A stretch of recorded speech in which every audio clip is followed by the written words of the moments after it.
I have it at least once a week. It has saved my day for hundreds of dinners, and it is the most popular Italian dish in the world. A few ingredients for something magical. Ladies and gentlemen, a pizza margherita. Let's turn up the volume.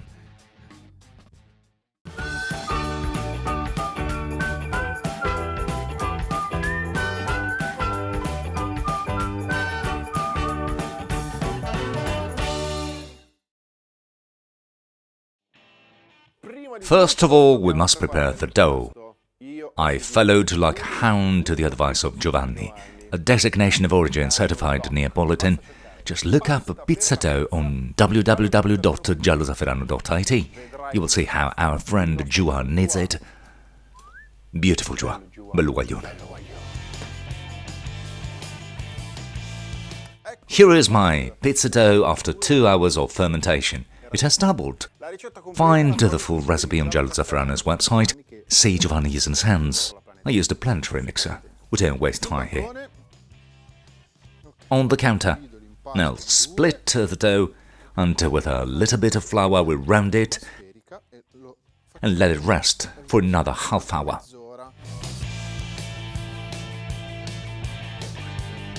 Let's cover it with a tea towel and let it rest for half an hour. In the meantime, we take care of the toppings. What will we need? Dried oregano, fiordilatte mozzarella, extra virgin olive oil, tomato pulp, salt and fresh basil. Let's unravel the fiordilatte. I'll use a sieve to get rid of the liquid part that could soak the surface of our pizza margherita. Oh, free advice, if you, like me, make pizza at home once a month, buy high-quality products. Some good mozzarella, some good tomatoes, and fresh basil, like Giovanni says. Ciao Giovanni. Mozzarella aside, we can season the tomato. A pinch of salt, drizzle of good oil, and a rain of dried oregano.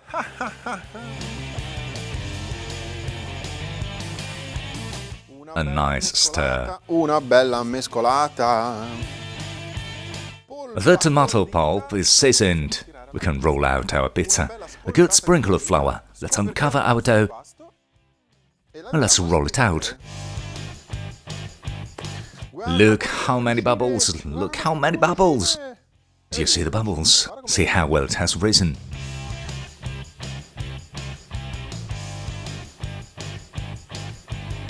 See, should the dough be too elastic, let it rest for a couple of minutes, because it is perhaps too stressed, and then you can roll it out.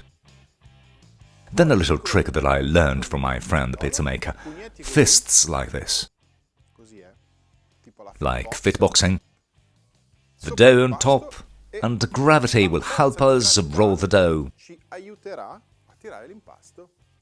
Slowly, huh? When you get better, you can go faster. But I'm not good, so I'm going slowly. A nice baking tray, drizzle of oil so it won't stick. Spread, spread, spread.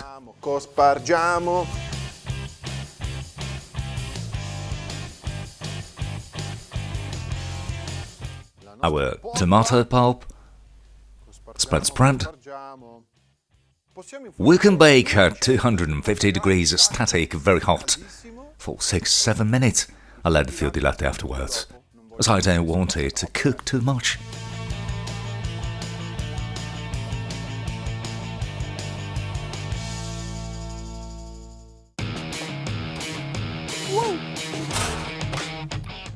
My pizza is baked for 7 minutes. Let's put the fiordilatte.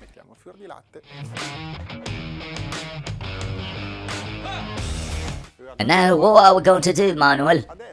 Now put it back in the oven for another 6 or 7 minutes at the same temperature.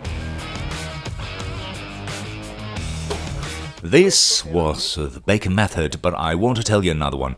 Yes, tell me, Manuel. The method of cooking with a refractory stone.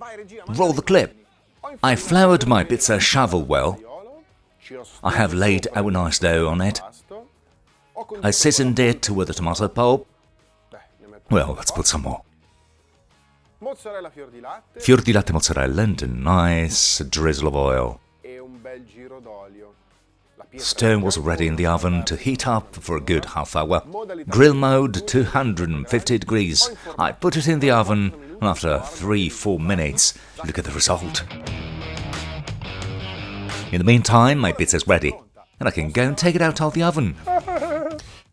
There's nothing to do. As soon as the rumor spreads that you're happy with pizza, the intercom goes crazy. But I assure you, however, that when they compliment you, that's satisfying, because then it is a get-together, and then they share the pizza with you. How's the pizza, guys? Good? Is it good? Pizza Margherita. This is my version. I think they like it, but director, the camera operator has left. The operator won't eat the pizza. Oh well.